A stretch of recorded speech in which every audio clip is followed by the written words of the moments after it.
Hello friends, welcome to my channel. कैसे हैं आप सब? आज हम बात करने वाले हैं ऑर्गेनाइजेशनल स्ट्रक्चर के बारे में। तो देखिए, जो 5 फंक्शंस ऑफ मैनेजमेंट है उसमें ये सेकंड फंक्शन है ऑर्गेनाइजिंग। तो ऑर्गेनाइजिंग क्या होता है? Designing of roles to be filled by suitably skilled persons. तो इसमें हमें रोल को डिफाइन करना है और रोल्स के बीच में इंटर रिलेशनशिप क्या होगा उसको हमें प्री डिफाइन करना है, ताकि रोल्स की परफॉर्मेंस को लेके जो एम्बिग्विटी होती है उसको हम एलिमिनेट कर सकें। तो ये होती है ऑर्गेनाइजिंग। अब हम बात करेंगे ऑर्गेनाइजेशनल स्ट्रक्चर के बारे में। तो ऑर्गेनाइजेशनल स्ट्रक्चर दो तरीके का होता है मेनली, एक फंक्शनल और दूसरा डिविजनल। अब फंक्शनल स्ट्रक्चर कैसा होगा, उसके नाम से ही पता चल रहा है कि हम ऑर्गेनाइजेशन को फंक्शंस के बेसिस पे डिवाइड कर देंगे। यहाँ पे फिर से आप नोट कर रहे होंगे कि हम principles of division of work की बात कर रहे हैं। हम काम को डिवाइड कर रहे हैं on the basis of functions. तो देखिए, फंक्शनल स्ट्रक्चर बहुत अच्छा रहता है अगर हम कोई बिजनेस इस पॉइंट ऑफ व्यू से करना चाहते हैं, ताकि जो फंक्शंस हैं उसमें हम स्पेशलाइजेशन क्रिएट कर सकें। फॉर एग्जांपल, मैनेजिंग डायरेक्टर होगा, उसके नीचे एक ह्यूमन रिसोर्स वाला हम अलग से बना देंगे डिपार्टमेंट, फिर मार्केटिंग वाला बना देंगे, रिसर्च एंड डेवलपमेंट का एक डिफरेंट डिपार्टमेंट बना देंगे और परचेजिंग का अलग से।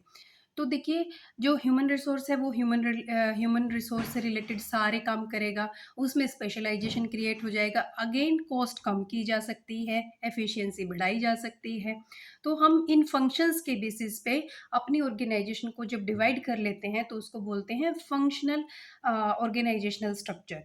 तो इसका मेन फ़ायदा यही रहता है कि हम इसमें काम का रिपीटेशन नहीं होता, इसको डुप्लीकेशन भी बोल सकते हैं। कि एक जो फंक्शनल डिपार्टमेंट है, वो जो काम कर रहा है उसको तो उसको करना ही है। ऐसा नहीं है कि ये काम इस जगह पे भी हो रहा है और दूसरी जगह पे भी हो रहा है। तो ये बहुत इफ़ेक्टिव स्ट्रक्चर है ऑर्गेनाइजेशन का। अब हम बात करेंगे डिविज़नल स्ट्रक्चर की। और डिविज़नल स्ट्रक्चर का बेसिक मीनिंग जो वो है कि जब हमारे पास बहुत टाइप्स के प्रोडक्ट होते हैं तो हम on the basis of products अपनी ऑर्गेनाइजेशन को डिवाइड कर देते हैं, तो उसको बोलते हैं डिविजनल स्ट्रक्चर। जैसे कि एक कंपनी मान लो कॉस्मेटिक के प्रोडक्ट भी बनाती है, गारमेंट्स भी बनाती है, फुटवियर भी बनाती है, स्किन केयर भी बनाती है।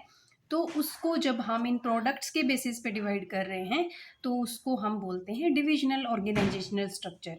पर डिविजनल में हमेशा फंक्शनल भी इंक्लूडेड होती है। वो कैसे? कि जो इनमें से कोई भी प्रोडक्ट उठा लो आप, जैसे कॉस्मेटिक होगा तो उसमें ह्यूमन रिसोर्स वाला भी फंक्शन होगा, मार्केटिंग का भी होगा, रिसर्च एंड डेवलपमेंट का भी होगा और परचेजिंग का भी होगा। तो डिविजनल वाले में फंक्शनल इंक्लूडेड होता है। ठीक है? तो इसका एग्जांपल हम ले सकते हैं एचडीएफसी। अब एचडीएफसी का बैंक भी है, एचडीएफसी का एएमसी भी है, एसेट मैनेजमेंट कॉरपोरेशन, और लाइफ इंश्योरेंस भी है एचडीएफसी का। तो देखिए, ये अलग अलग डिविजन्स हैं और हर एक में रिसर्च एंड डेवलपमेंट भी है, ह्यूमन रिसोर्स भी है, मार्केटिंग भी है, परचेजिंग भी है। तो इस तरीके से हम डिविजन्स के बेसिस पे जब अपने ऑर्गेनाइजेशन को डिवाइड करते हैं तो उसको हम डिविजनल स्ट्रक्चर बोलते हैं। तो कंपनी अपने कन्वीनियंस के हिसाब से ये डिसाइड करती है कि उसको कौन से वाला स्ट्रक्चर फॉलो करना है और किस में उसको ज़्यादा बेनिफिट हो सकते हैं। ठीक है? तो इसमें हम बेनिफिट ये रहता है कि जो डिविजनल हेड होते हैं उसको हम रिस्पॉन्सिबल बना सकते हैं, अकाउंटेबल उनको ठहरा सकते हैं प्रॉफिट्स के लिए या कुछ कमी रह जाती है तो उसके लिए। ठीक है? और इसमें फ्लेक्सिबिलिटी ज़्यादा होती है। जो डिविजनल लेवल पे जो काम कर रहे होते हैं मैनेजर, उनको ऑटोनॉमी भी ज़्यादा होती है काम करने की। तो ये भी एक तरह से इफ़ेक्टिव है। ठीक है? तो ये हुए हमारे दोनों तरह के स्ट्रक्चर्स। तो आप इनमें अब कभी भी कंफ्यूज नहीं होंगे। तो वीडियो पसंद आए तो लाइक करें, शेयर करें और हमारे चैनल से जुड़े रहने के लिए हमारे चैनल को सब्सक्राइब करें। Thank you very much.